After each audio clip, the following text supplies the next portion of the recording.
A warm welcome to one and all gathered here today. I'd like to start by talking a bit about how the book came to be. So I come from an English-speaking family. It's only my grandparents who spoke Brazilian Portuguese from living there for nearly a decade. The interest for this idea came up when I was in my first year of MA Portuguese. And I got interested in this topic from reading all these old Portuguese books in the Central Library. And I decided to take up this idea in February of last year. So it's been almost a year. So I sent out a concept note to various people with some connection to the Portuguese language and requesting them to write essays on their experiences. And so I got an overwhelmingly positive response. And by the end, we had 45 chapters spanning 294 pages. The book is broadly divided into 3 sections.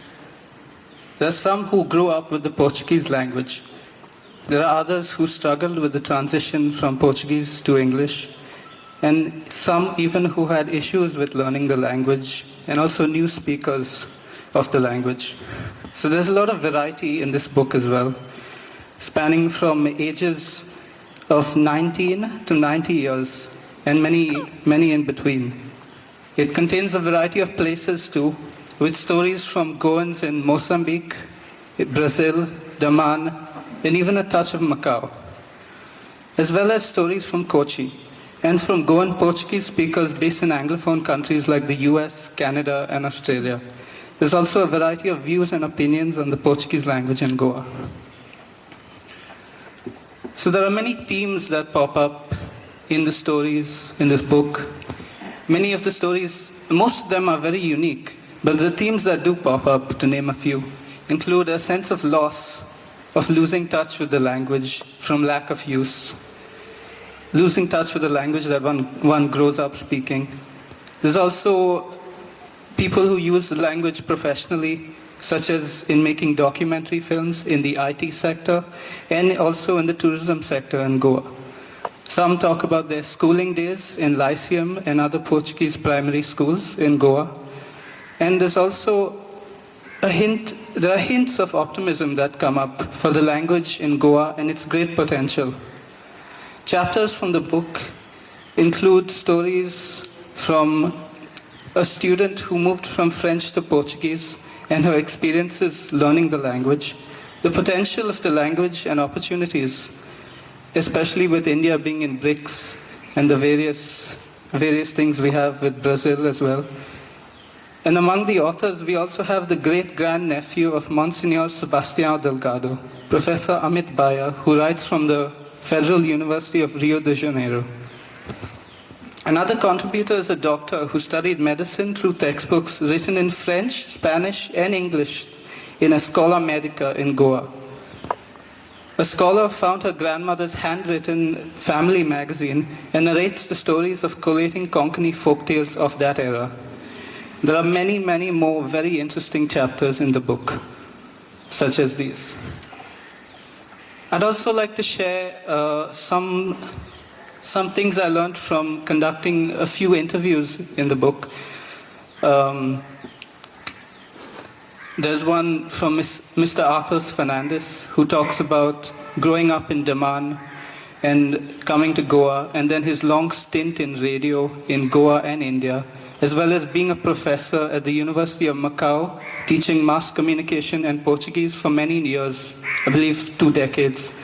And also he mentions how seriously students take Portuguese in China, saying that they go from learning the ABC to speaking within 3 months. Mr. Rene Mendes also talks about growing up in Panjim then. He speaks on his long career in tourism in Goa, how Portuguese helped him in that. And he also talks about his role in the Indo-Portuguese Friendship Society. A common thread between the interviews that shows up is that jobs were very hard to come by in those days, and they were also quite limited in options, yet people did what they could to make it work.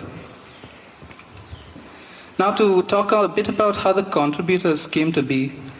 So I reached out to people I knew via WhatsApp and email, asking them to share their experiences. And there may have been some with great stories who I was not aware of at the time. And this is a limitation that the book contains. But due to time constraints, I believe there is still a fairly good variety of stories which give us some very useful insights from the book, in the book, sorry. One journalist also asked me towards the end of this process why a book written about Portuguese would be written in English, why a book about Portuguese in Goa would be written in English. To this I said to him that in today's Goa, with what a multilingual society we are today, it's important for the Portuguese language to be discussed in English, as this opens the issues up to a much wider audience. If it were in Portuguese, it would reach mainly those who are already familiar with these themes. But I feel that we also need to reach across languages, across cultures, and I hope that this can achieve that. I also do hope that one day this book may get translated to Portuguese. So, coming to an end in my small talk here, I just wanted to say that I feel lucky to get the opportunity to collect and preserve these stories that otherwise could be lost forever. To end, I'd like to say a few words in Portuguese. Gostaria de agradecer aos autores deste livro que partilharam generosamente e com bondade as suas perspectivas e experiências com a língua portuguesa em Goa e noutras partes do mundo. Este livro é, na verdade, um livro coletivo, fruto das experiências, fruto das contribuições de todos. Espero que este livro torne o discurso sobre a língua portuguesa em Goa mais útil, frutuoso e construtivo em Goa e no estrangeiro. Muito obrigado. Thank you. Anidio Barekoro.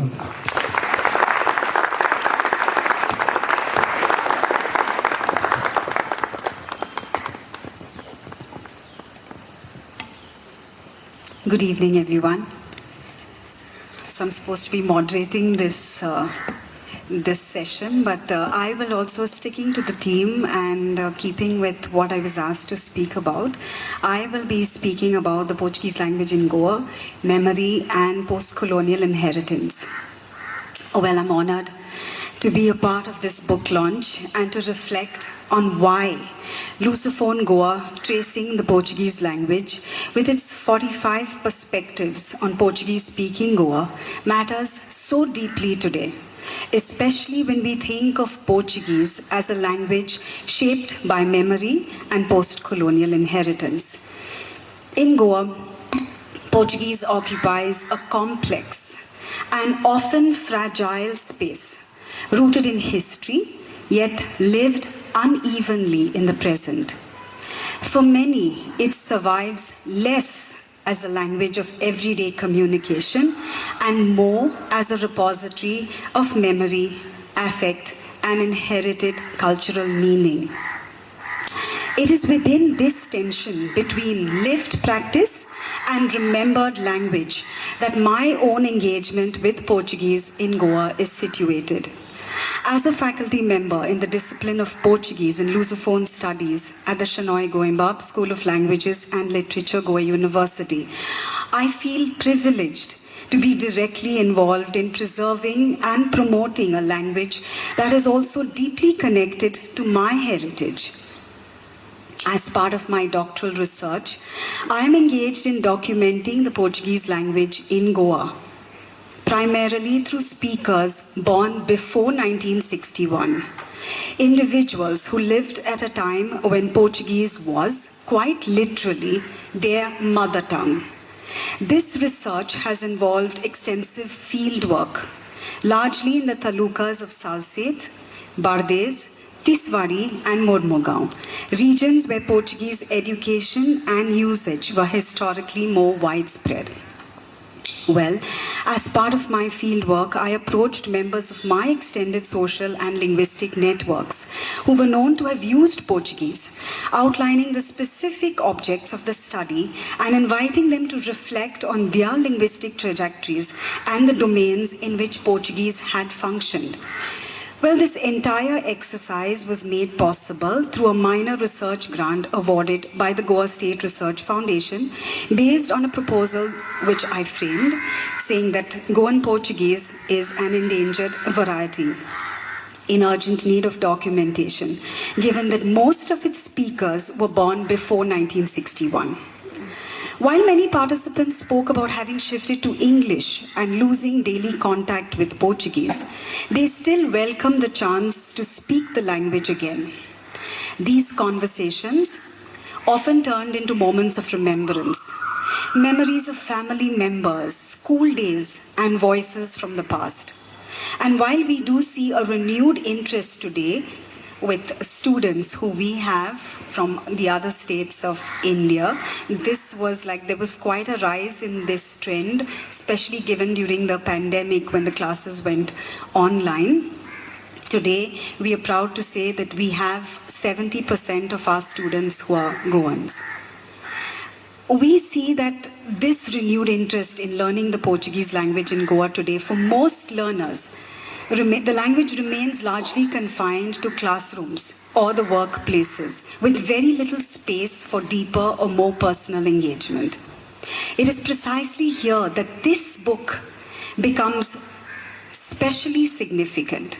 Lusophone Goa, Tracing the Portuguese Language, conceptualized, compiled, and edited by Aaron, is the first project of its kind to bring together first-person accounts, personal narratives, reflections, and essays that explore Goa's complex and evolving relationship with Portuguese. As Aaron has mentioned, the anthology brings together voices ranging from 19-year-old students to nonagenarians. One sees how older generations revisit the Goa of their childhood, often recalling a time when Konkani and Portuguese coexisted organically in everyday life, while younger contributors tend to express cautious optimism about the language's future. The volume may therefore be broadly organized around themes such as beginnings and roots, which capture lived experiences in learning and using Portuguese, a language in transition, which reflects on the linguistic shifts after 1961 and their impact on individuals, families, and society, and love, loss, and legacy, which speak to language attrition, nostalgia, rediscovery, and reconnection. What makes this anthology particularly compelling is that it resists romanticizing Portuguese or reducing it to a mere symbol of the colonial past. Instead, it allows the language to emerge as a lived, negotiated experience, sometimes cherished, sometimes fraught, and sometimes quietly fading, and sometimes consciously reclaimed, as in my case. In doing so, the book opens up a reflective space, not only on language loss and transmission, but also on memory, affect, and the ways in which language continues to mediate identity in post-colonial Goa. One of the realities that emerges from this anthology and my own fieldwork is the hesitation that many speakers feel today when confronted with their relationship to Portuguese. Estimates suggest that only a very small fraction of Goa's population actively speaks the language. But what one encounters on the ground is not so much absence as uncertainty. Many individuals I approached, people for whom Portuguese had once been a mother tongue, were reluctant to speak, often apologizing that their Portuguese was not standard or that it had grown rusty over time. These responses reveal how deeply colonial hierarchies of linguistic legitimacy continue to shape post-colonial attitudes towards language, producing silence where lived competence still exists. What ultimately comes through in this collection is a rich mosaic of voices that speak to questions of identity and belonging, and to the many ways in which Portuguese language continues to live on in Goa, in memories, in emotions, and in everyday lives. The book invites readers to engage with Portuguese not simply as a language or a historical legacy, but something deeply personal and lived. I believe it is a must read for anyone who wishes to understand what Portuguese has meant and continues to mean to Goans in Goa and in the diaspora across generations.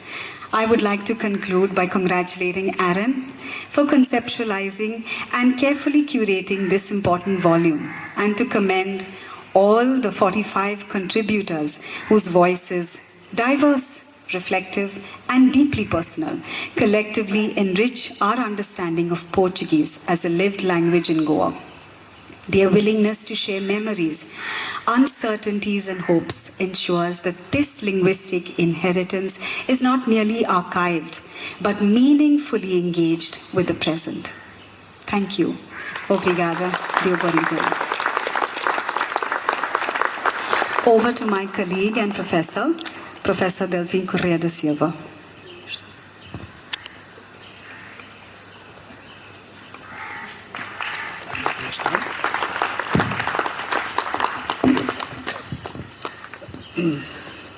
Good evening. The operator is due. I thought that initially when Aaron invited me for this book launch, book release, I was a little confused about what are you going to speak about the Portuguese language in Goa, the future, the problems, challenges. And I was preparing to speak in Portuguese. They told me, no, you can speak in Portuguese, and I translate. No, I'm in Goa since 2008. Even with my broken English, I think that you will understand. Well, I just would like to say a few words and few ideas about how I feel Portuguese language, that sweet language. When I heard this, oh, Portuguese is so sweet. Well, it looks like a poison gift, right? Well, it's sweet, it's bitter, but it's really important, not only for Goa, for India, for Portugal, probably for a better world. But anyway, so I would like to take, I was told to speak about 7 minutes, right? Was the deal with Frederick. Just some ideas for then if you want to ask questions. I'm expecting more questions than blah, blah, blah. It's two things. They mentioned I have a lot of experience. I don't realize that I have a lot of experience. I look to the mirror, I see I'm getting old, but when I go to the classroom, teaching Portuguese, that's my love, that's my passion. The only thing that I'm able to do, I hope not so bad, I realize that years are passing by, but I see always young people. I feel young. So I have a lot of experience, yes, a lot of years teaching Portuguese, and I have also a lot of years of studying in Portugal, even today, even now, still studying. I'm in Goa since 2008, it was already said, as a visiting lecturer. Visiting lecturer means that I'm spending my time in the beach, having fun, and well, I'm a visiting lecturer more permanently than visiting. I've been teaching in other cities, in other universities, in other countries, so I can have also a kind of terms of comparison about what is Portuguese foreign language, heritage language, mother tongue.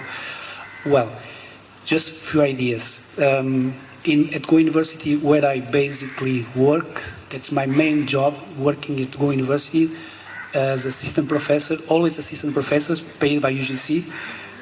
I got the good news from Delhi. They are going to pay my salary from 2023, not bad. So at Go University, I was in charge, and I feel something that was not making sense in Goa. Because everybody has this idea that, oh, everybody speaks Portuguese in Goa, and then you have the opposite.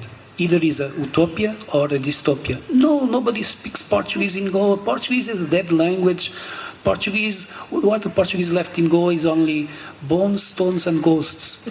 Then I realized this is not true. Most of the Goans that I know, they speak Portuguese. They say a little bit. When they start speaking Portuguese, they're much more fluent than some students. Well, so this is a terms kind of argument that I can valorizar and can make me be able to answer some questions about the future of Portuguese in Goa. But what kind of Portuguese? There's no one Portuguese. This is what Lauren, she's starting to do amazing work in researching. Is there a Portuguese, a Goan Portuguese, a specific Portuguese? I believe, frankly, I really believe that we need study. We need people like Lauren doing research in the universities. When I invite in 2016 Professor Hugo Cardoso, it was the first professor that I invite for Cunha Rivera Chair. I told him we need to do something on what is a Portuguese spoken in Goa, because they used to say, oh, maybe there was a Creole, but we are not sure. But yeah, but in Goa there is a history, 500 years of Portuguese. You know, when you speak Portuguese in Goa, people are shy, and he looks at they have also some shame of speaking Portuguese. Don't be envergonhados, don't have shame, because you are not speaking my Portuguese. Even in Portugal, my Portuguese is not the same Portuguese of Lisbon. I'm from Porto, and if I start speaking from Porto, probably some of you will say, wow, what strange Portuguese. So, like Saramago said, there's not uma língua portuguesa, há línguas em português. Fernando Pessoa used that beautiful metaphor, a minha pátria língua portuguesa. I think that Jason wrote an article on this book. I was invited by Aaron. I told him initially, yes, wonderful, I can say whatever I think about Portuguese language in Goa. I can finally write my ideas. But then I was looking, well, but who is going? Then I realized that it's better let those who are working and using Portuguese spoken in Goa. I can, of course, this is why I accept to be here, and I'm ready to difficult questions, embarrassing questions, but this is my point. Portuguese is not a language. There are many Portuguese. We say that, oh, Brazilian, in Brazil they speak Brazilian. Wrong. It's a sin. It's a capital sin saying that Brazilians, even Brazilians, they cannot accept that they speak Brazilian. They speak Portuguese. Their Portuguese is different of our Portuguese. It doesn't matter. This is what we have to look to the future. Portuguese is pluricentric. It has to be pluricentric. And we say that from monocentric language, with the caravels, what in the 16th century, actually that's true, that's history. Portuguese was colonized, was the Portuguese from 16th century, Portuguese of Camões. There's no shame about it. But then Portuguese took different variants and different characteristics. And it's important because it's part of heritage. And for some of those who are using the language, they feel that without the language, they are missing something. Okay? Finally, I'm taking too much time. That's the question. What is the future of Portuguese in India and specifically in Goa? Immediately, Goa and Macau. No, this is not the same coin, or it's different. It's different contexts. You know how the Portuguese left in '61. Maybe they stay here too long, but the way that happened was the wrong way. If it had happened after '74, I'm sure that we will be talking about something else. Anyway, so what I would like to share with you is this question: why there are so many people in Goa or in India? In India, probably not, because I have friends of mine from Delhi and all students who are coming from. They have an illusion. Where is a Portuguese restaurant? There's no Portuguese restaurant. Well, there is one very good Portuguese restaurant. My house. And they come, they want to speak Portuguese. They look to the houses and they say, La Maison, La Hacienda. But this is not Portuguese. And now there's some kind of movement saying that Indo-Portuguese, no. Goan with Portuguese influence, okay. Or Indo-European, because Portugal is in Europe. It makes sense.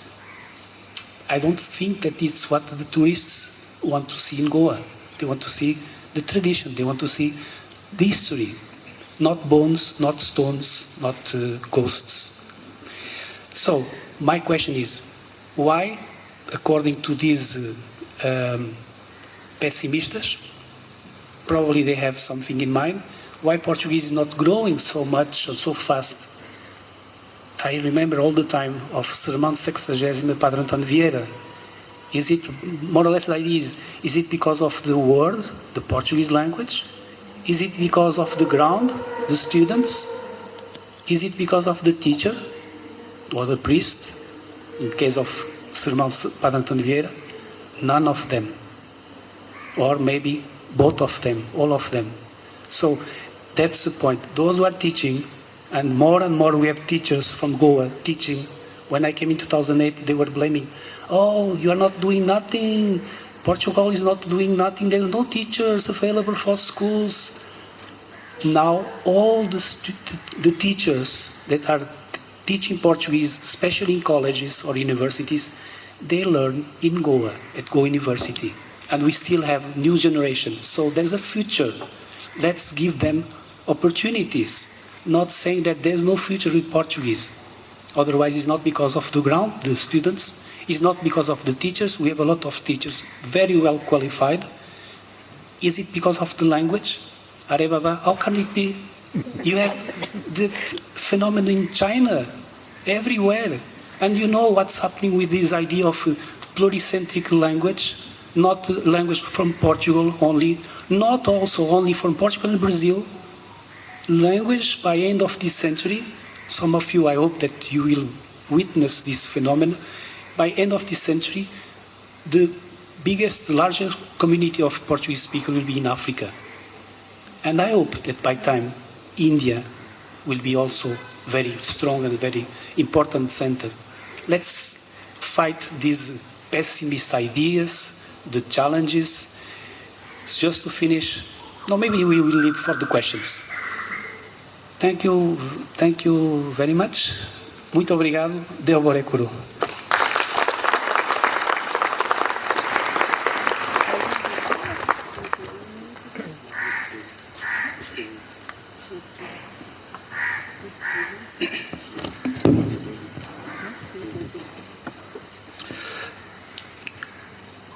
Good evening, everyone. Thank you, Aaron, Father Reinhold, and Goa 1556 for having me here. It is indeed an honor and a pleasure and a privilege to be able to speak to such an august audience. There are so many distinguished personalities here, and I am really humbled to be amidst you all. So as you know, my name is Cecil de Mello. I was born in Goa, brought up in Bombay, where I studied at St. Xavier's College. I graduated in English Literature and Psychology, and then subsequently went on to do my master's in marketing. It was called a working MBA at the time, from NMIMS in Bombay itself. I've also studied German and Portuguese, German from the Goethe Institute, represented by the Max Müller Bhavan in Bombay, and Portuguese from the Institute Camões and many other sources, including sources from Portugal itself. I've worked in the print and digital media, both in India and abroad, and I'm passionate about language, food, and travel. As a teenager, I was fascinated with Europe. When in college itself, I worked towards self-financing a trip to Europe, and I made my way to Germany. From there, I was fortunate enough to drive through 5 countries, from Germany to Belgium, France, Spain, and then Portugal. It was the first time I'd been at the young age of 19 to Portugal, and it was love at first sight. I loved it then, and I continue to love it now. In fact, my wife says the only affair I'll ever have in my life is one with Portugal. The language itself was not so much, I was not a stranger to the language. I've been exposed to Portuguese from my very childhood because members in my family spoke it. But I experienced a difference. I was fortunate enough to listen to the talk about all the different types of Portuguese. There is no such thing as he speaks Brazilian or he speaks Angolan. Of course, there is Portuguese spoken in Brazil, Angola, Mozambique, Goa, Macau, and of course Portugal. There's no right and there's no wrong. They're just different. The mother will always be the Portuguese spoken from Portugal. My work in media included stints in some big brands in the print media, Indian Express newspapers, Business Today from the India Today group, and the Times of India. I'm a bit of a rolling stone in a sense. And my father said, rolling stones gather no moss. But I think some would say that this rolling stone over the years has gathered a bit of mass, if you excuse the sad pun. So while I was at the Times of India, well entrenched into the system, earning well, I just decided one fine day to pack my bags and go to Europe. If anyone's familiar with the Times of India building in South Bombay, they will know that it's a massive building with more than 1,000 employees at any given time. And people of all ages worked in the building. When they got to know that this young man is leaving the Times of India, 3 uncles came down to my department from different parts of the building and tried to convince me to stay. Professional harakiri, one uncle said. You don't know what you're doing.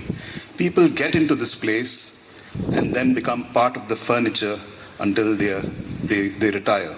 But my mind was made up. I wanted to explore and understand different cultures. So I traveled extensively. I traveled to Guernsey, that enchanting island between England and France in the English Channel. I traveled to Germany, several European countries, and of course I lived in the UK for almost 15 years, mainly in London. But across all these places, there was one thread that bound my travels. I endeavored to meet people who were Portuguese in origin, or Portuguese themselves, or those who spoke Portuguese. I met Madeirans in Guernsey. I went to the ghettos in London, in Stockwell, where there are Portuguese colonies. And I met several people. And as I met them and interacted with them, my love for the language and the culture only grew. Eventually, I came back. A few years back, I returned, this time to Goa. But this decision was driven by the fact that our son, both my children were born in the UK. We were here for a gap year, and my son was diagnosed with a medical condition which forced me to come back. So I came back, but that opened up the opportunity for me to teach. And today I am fortunate to be teaching in 2 institutions. I teach at the Loyola High School in Margao and the Presentation Convent Higher Secondary School. I was also offered the Loyola Higher Secondary, but the timings were clashing, so I declined that. So we are here today to discuss the legacy of the Portuguese language. And the moot question is this. If Goa has so much of an affinity and an affiliation to Portugal and the Portuguese language, why is it that we have so few youngsters taking up Portuguese as a language? You know, there are a lot of people and a lot of institutions and bodies in Goa who are doing a terrific job. I mean, you have the Fundação Oriente, you have Instituto Camões, you have the Indo-Portuguese Friendship Society, you have Communicare, you have the Lusophone School of Studies. All of them are giving invaluable support. But despite that, we seem to lack to get the interest in the younger generations. So my answer, I think, I mean, 10 minutes is not enough time to make a presentation in what could be the way forward, but we need to do this together. We all need to put our minds together, and I think one of the things is to get Portuguese exposed to more youngsters at the grassroots level. And what I mean by the grassroots level is not the 8th, 9th and 10th standard students of selected schools where Portuguese is taught, but across the board, and expose to them and make them aware of this beautiful language of Camões, which once they see the value in it, they will definitely, choose Portuguese as an option. Of course, we need the teachers to do that, and I'm sure we'll find the teachers, but we need more youngsters getting on board. One final thought. Many of my media colleagues, who I used to work with when I was in the media in India, are earning a king's ransom today in terms of salaries and perks. The question I'm often asked is, do I regret having left all that and gone abroad? Not at all. The holistic, fulfilling cultural learning and self-development that I gained through the understanding of all the cultures, especially that of Portugal, could not be bought by all the king's ransoms put together. And that learning has been facilitated by understanding the nuances of the language Portuguese. Therefore, I urge all of you, whoever is in a position to do so, to make a conscious effort, and we can talk about this and go back to the drawing board and see how we can take this forward. I urge everyone to get more interest and let us work towards a way towards making Portuguese more accessible and more learnable. Let's do this together. Vamos, viva, força português, dankeschön, obrigado.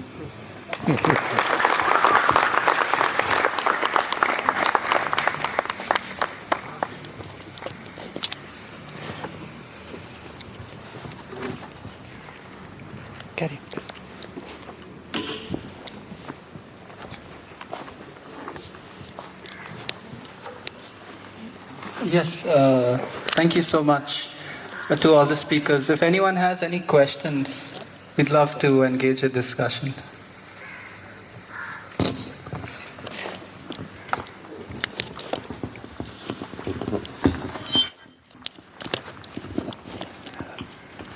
Gentlemen, lady, first of all, I must compliment an intellectual gathering. I felt like a Palestinian at a Zionist meet when I came in here.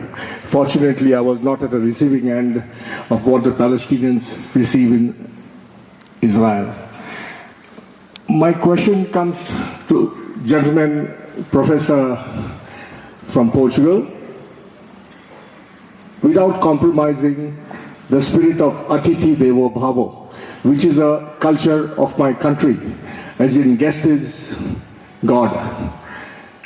My question manifests from my ear to the ground that many Goans carry a colonial hangover from the manifestation of colonial inheritance. I'm very happy for a lot of things the Portuguese brought. I come from the business of making feni. Without the cashew fruit which was brought by the Portuguese, I wouldn't have made feni. And I'm also happy that Jesus Christ came my way in my journey, in whatever way it came to the infringement. My question is, do you sense a colonial hangover by many Goans where they love Portugal more than India? I come from the school of thought that Dil hai Hindustani, but I'm Viva Goa, Viva Indo-Portuguese relations. And I must compliment gentleman Aaron. I see you getting a Padma Shri one day. God bless you. Thank you. So thank you for your question. I think it's very interesting, but it's a bit outside the scope of our discussion for today, because we do talk about these these issues?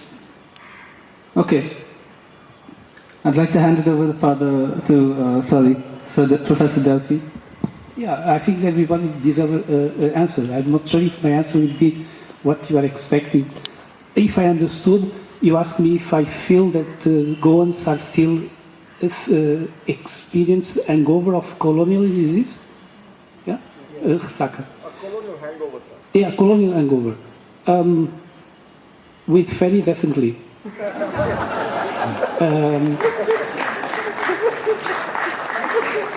Colonial, I'm not expert on these things, but because there are a lot of narratives, the bad colonialism, the good colonialism, all the colonialism are bad, full stop. I remember Boaventura Sousa Santos a long time ago, not so long, 12 years ago, and there was a big discussion about, of course, it's still quite close to the events of 61. But I also feel that there are a lot of wrong stories, wrong descriptions about the events. And nowadays, it's amazing, thanks to the new tools and the new AI, the information is there. So if you want really to know about the effects, everybody can search, but the problem is which one is the right.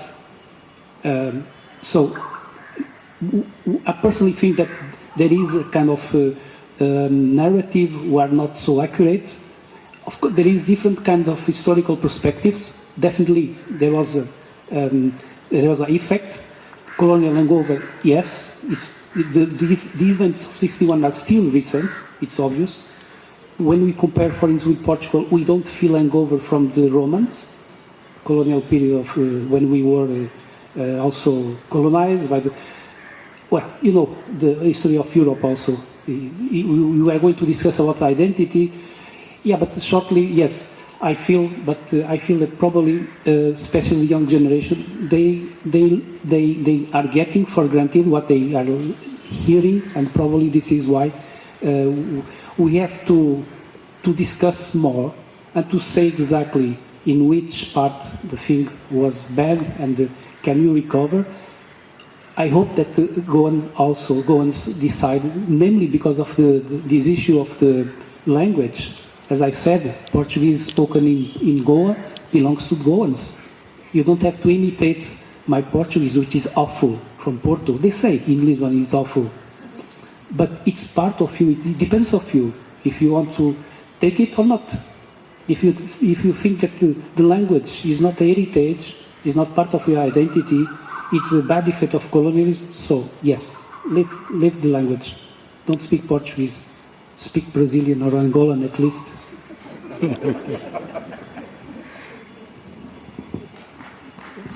Any other questions? Yes, I have. My name is Antonio Lobo.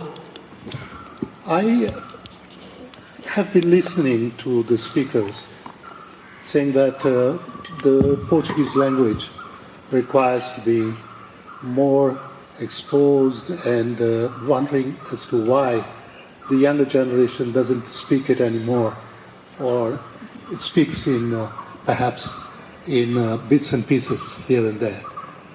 My question to the speakers here, as well as in the other programs that have been held, whether by Fundação Oriente or others, as to why no Portuguese is being spoken by those who speak it very well. There could be a translation, but the fact that it's not spoken at all detracts from the entire purpose. I'm not really speaking about today, but even today it could have been spoken. I don't know why Professor Delphine was stopped from speaking a few words in Portuguese, and maybe he could have spoken later in English also, because I think this is very important. Portuguese needs to be spoken at public functions, and it is missing. And I, for one, feel its loss. If I may answer the gentleman who just spoke about hangovers, and I think Professor Delphine's answer was to the point. that yes, Feni gives us sometimes hangovers if we do not moderate our drinking. But there is one aspect that the speaker does not realize, that many of us Goans resent what happened in 1961 simply because India violated the Charter of the United Nations, which mandated that Goa should have had a plebiscite. That's all I want to say for now.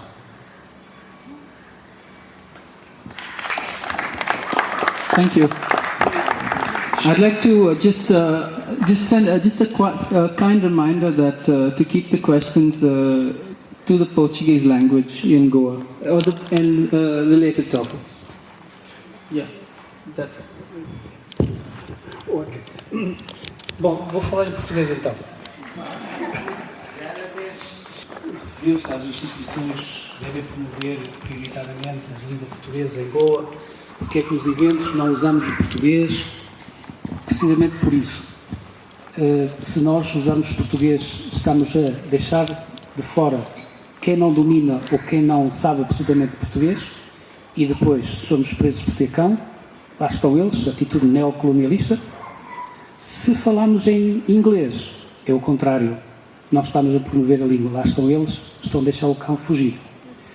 Agora também queria fazer um pequenino reparo, a small note. Everybody is on the board. Toda a gente está no barco. Eu vou falar em inglês porque isto convém que toda a gente perceba porque é importante. Is on the board of promoting Portuguese language.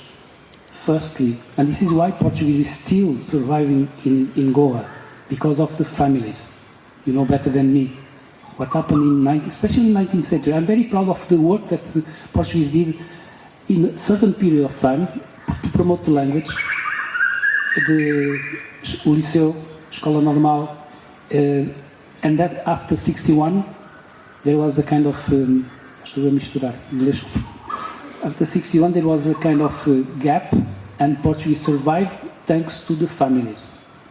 But I would like to ask you today, how many families who can speak Portuguese use the language at home? The Portuguese of, we say, heritage language. So this is also very important, because then in the school, there's another thing, you know, but probably my colleague Professor Laurent can say something about NEP.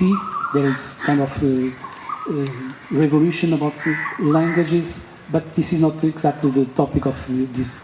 So this is the point. In many functions, we use English to be nice, to be more inclusive. Because personally I try in some occasions we have functions in Portuguese. In Goa University, we speak mostly in Portuguese, of course, with the students, but it depends also about the students when they arrive to the university. But what is the contribution of the society? Those institutions, structures, in terms of the families who could speak Portuguese at home, and they don't. This is what I feel. Yeah, that is exactly what happens when I go out on the field to do my field work. Most of the families, most of the parents, the older generation says that they had to shift to English because they realized that English was the more viable language, the one that the children would have needed in school, and it's a shame. Yeah, it's a shame. But so the younger generation doesn't speak the language anymore. Yes, they do understand. Everybody understands the language, but just doesn't speak it anymore. So this shift from English to even Hindi is quite rampant, I think, in Goa today. Families that actually spoke Portuguese don't speak it anymore, at least to their children. That's very sad. I'd just like to add one point of view, because Professor Delphi meant he said the NEP, he used the word NEP. NEP is the new education policy. It very clearly is stated in the NEP. I can even give you the point number, it's 5.2, wherein it states that foreign languages such as French, Portuguese, German, Russian, and Korean, these 5 have been mentioned, have to be encouraged in the new education policy. However, certain boards and universities are not taking this on board.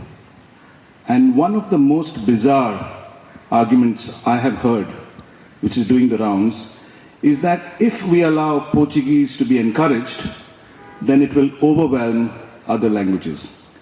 I think this is absolute rubbish. Languages do not kill other languages. Languages do not destroy other languages. Languages complement other languages and coexist.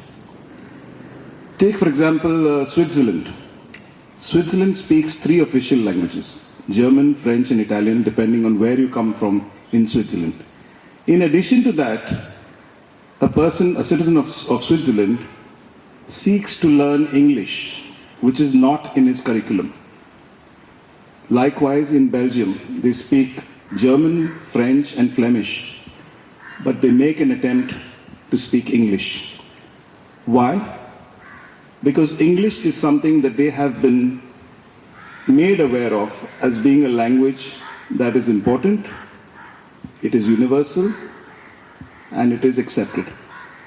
Why can't that same thing happen in Goa, for starters, with Portuguese, is my question.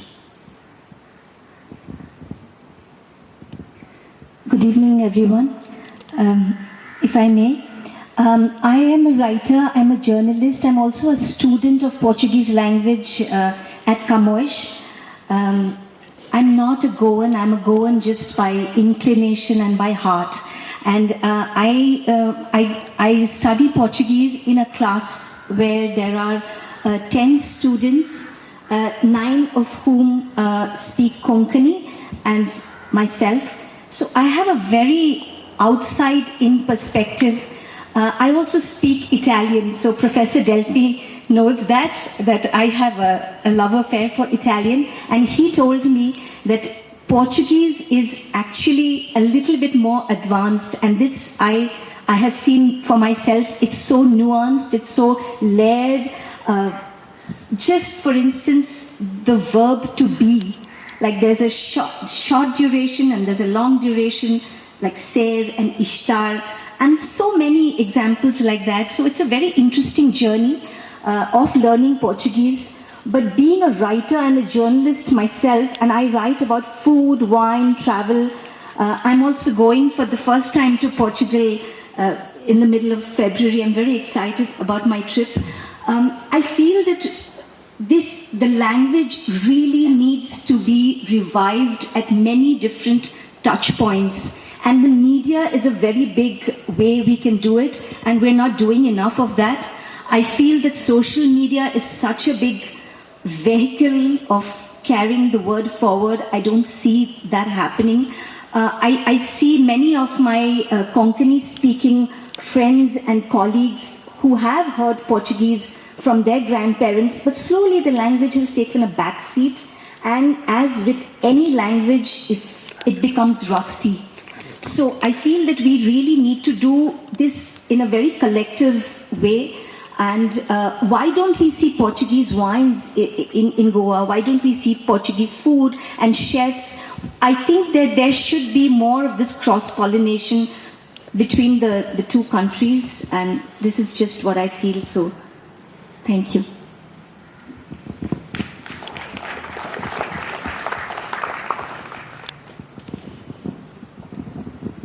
Do we have any more questions? Good evening. Hi, I'm Gerard. I wanted to, with regards to the book and with regards to your own experience, how much of this decline of the language is due to, globalization? I know we speak of Goa having abandoned Portuguese because of, the colonial hangover. But within Portugal itself, is there like people who are speaking English, or is there like a decline on account of globalization?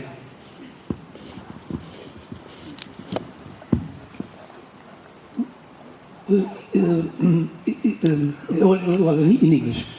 In Portugal, Portugal, English is very popular. Everybody speaks English quite well, much better than me. But it doesn't affect Portuguese. In Portugal, there's no problem of speaking English. About in Goa, I don't know if my colleagues want to say something about the effect of English in the promotion or extension of Portuguese, right? Yeah, everyone speaks English today, and in fact, people have moved. That's what families keep saying. You know, that they were the ones. In fact, the parents say that they were the ones who encouraged their children to. Many families have said this. They were the ones who used Portuguese, like a younger generation like mine. I mean, I'm not the younger one, but there would have been a generation still after this, like Aaron's generation, that would say that their parents and grandparents would speak Portuguese as like a code language at home, so that the kids and the grandkids couldn't understand. So I have no idea why that was done. And it has happened with a lot of families. So, but it's not like the children don't understand the language. They do. So to your question about globalization of, you said what again? The language.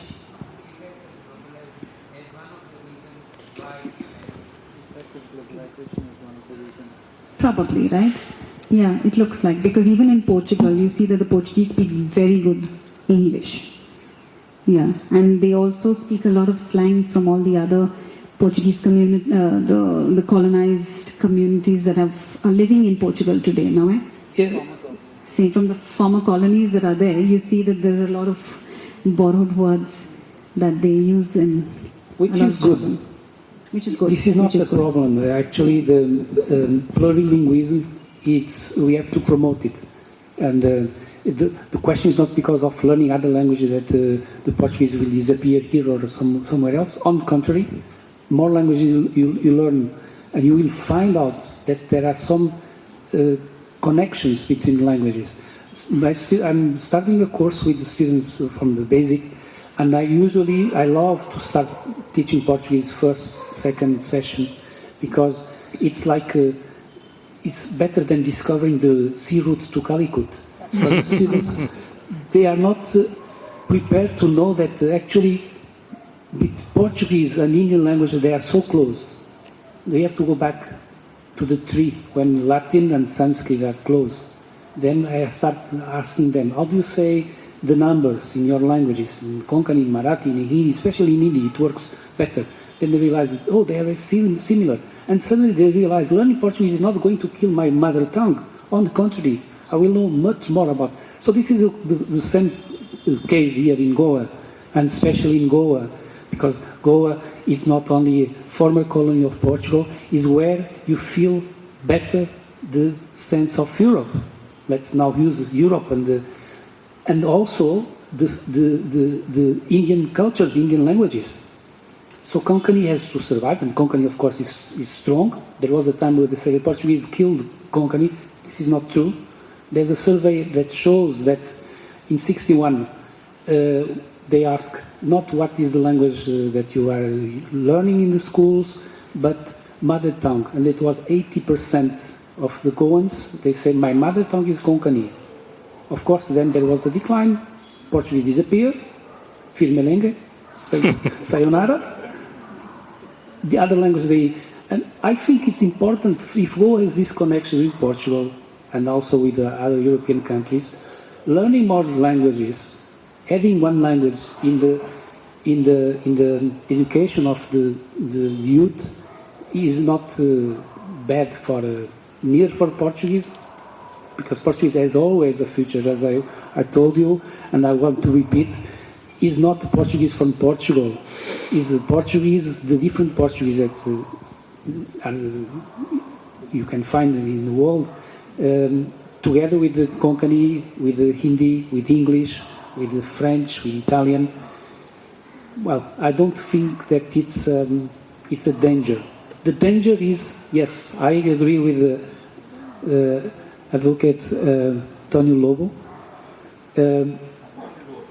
Lobo. I agree that we have to in our case, in my case, for instance, as a Paclo, coming from Portugal, not to impose, but I have to go to Mapsa Market. It's lovely to see that they are speaking some words. I say, pão, yeah, pão, why not pão, or undo, or poi? And you feel that there is space for the language, even from the colonial language, which is now not a colonial language, because Portuguese, I will insist, Portuguese spoken in Goa is a Goan Portuguese. It has to be defined as a Goan Portuguese. And everybody has to contribute for this.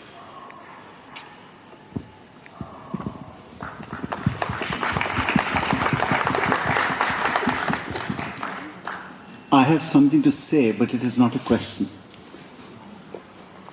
May I? Yes. Yeah, thank you. So, I have three things to say. First, to thank Delphine for talking about polycentricism. Come on? Pluricentrism, mesma coisa. Which I think is something that we need to get into our heads, because the way in which language operates, too long we've been using 19th century models which are focused on just on the one. And now we're moving back to a more natural modus vivendi, in which you can see that a language has multiple ways of being spoken and they're all same. But this is not really what I want to say. The two things I really want to say is, people aren't stupid. So when they say that, oh, they're ashamed, when they present it as shame, it is not in fact shame. Because what I realize is actually Portuguese, and this is not a surprise, but Portuguese in Goa has been effectively silenced. If you read Maria Aurora Couto's reflection on the language, it's very clear that in the 60s, in the 70s even, it was clear that you could not speak Portuguese for fear of being branded an anti-national. This sentiment may have subsided, but it has increased now again. So Portuguese may thrive in India, but it will never thrive in Goa until you address this larger question. And the question is, Portuguese is systematically silenced because it's not the language you're against, it's the people who speak the language that you're against. You just don't want them here, right? And of course, many people have sensed this and therefore have moved away from Goa. Point one. Point two, there is one institution in Goa that could have, that should promote the Portuguese language, not for any other reason except for the fact that it is the language of Goans, and that is the Diocese of Goa. But this is the one institution that is too busy saving itself, and therefore too also, rightfully perhaps, afraid of being silenced. And so they will not lift a finger. Also, the social dynamics within the diocese have changed, so that the people who are now in positions of influence no longer have any effective relationship with the language. These are all largely people coming from the new conquest, right? This is another reason why they will perhaps go out their way to suffocate the language. So there we have it. Thank you so much. Yes.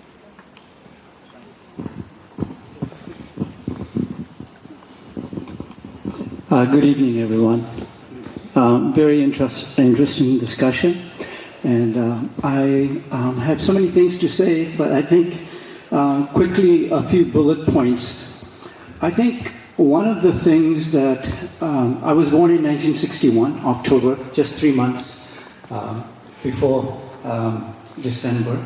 And I was not exposed to the Portuguese language, but I was exposed to Portuguese through a little bit of Portuguese spoken by my neighbors in church, priests. My baptism certificate was in Portuguese. It was undeniable. It was in the air. But, and I was breathing it. It's like secondhand smoke. It was there, but I wasn't a smoker.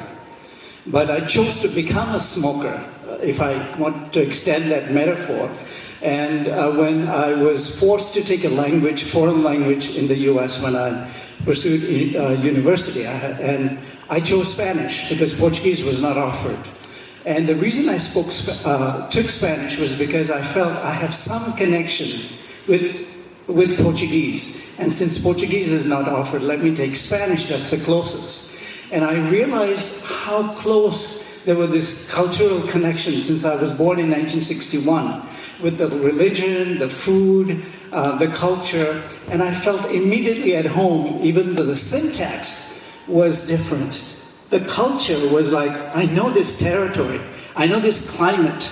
So that gave me more confidence than my American counterparts. They struggled with the language because they just were struggling with the culture, and for me, I was familiar with the culture, now just give me the syntax. So it was easier.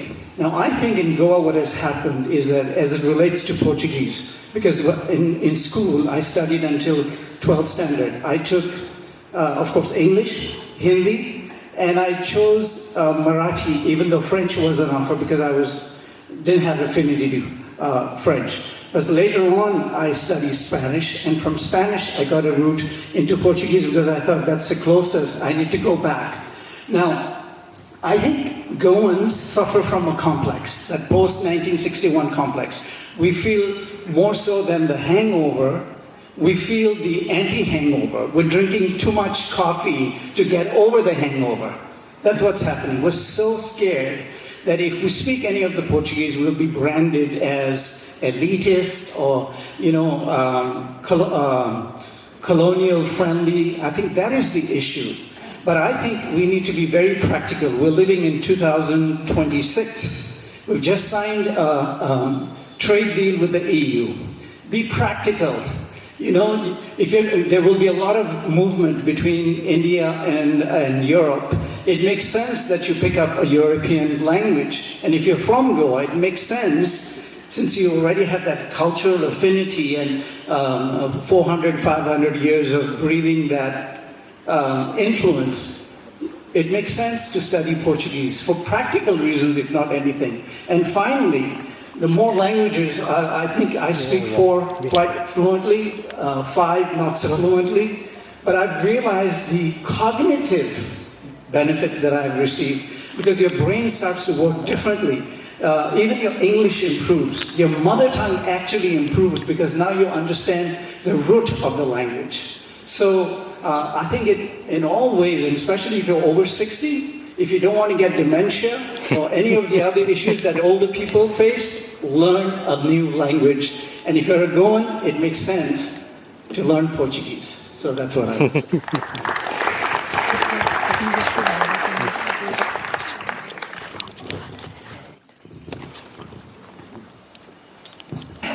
Hello.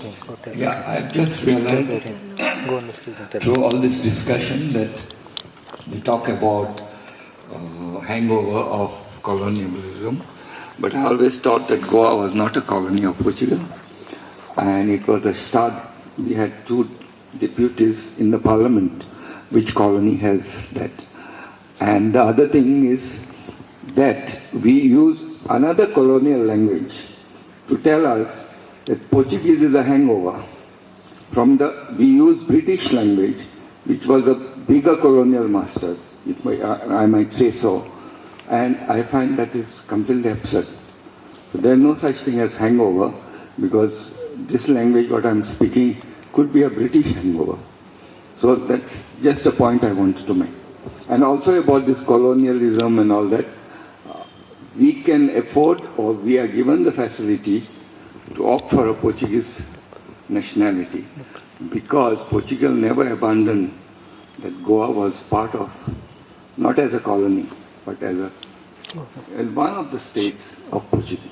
If I'm wrong, maybe I would be happy to be aligned on this. Thank you.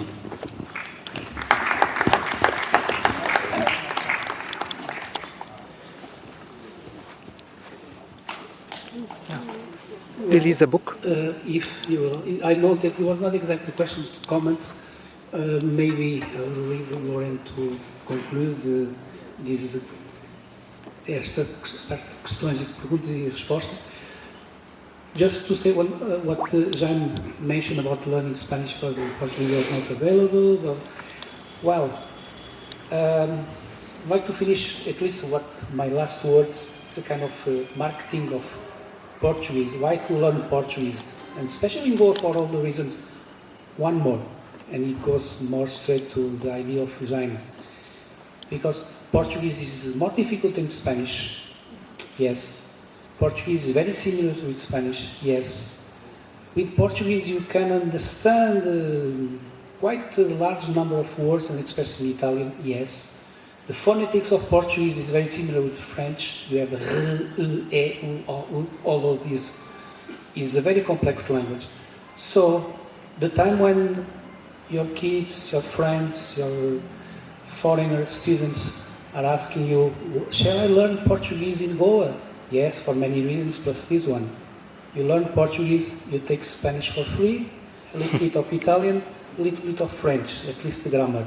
So that is the best way to say and to show that learning Portuguese, and it doesn't matter what kind of Portuguese it is, it helps to learn much more about cultures, about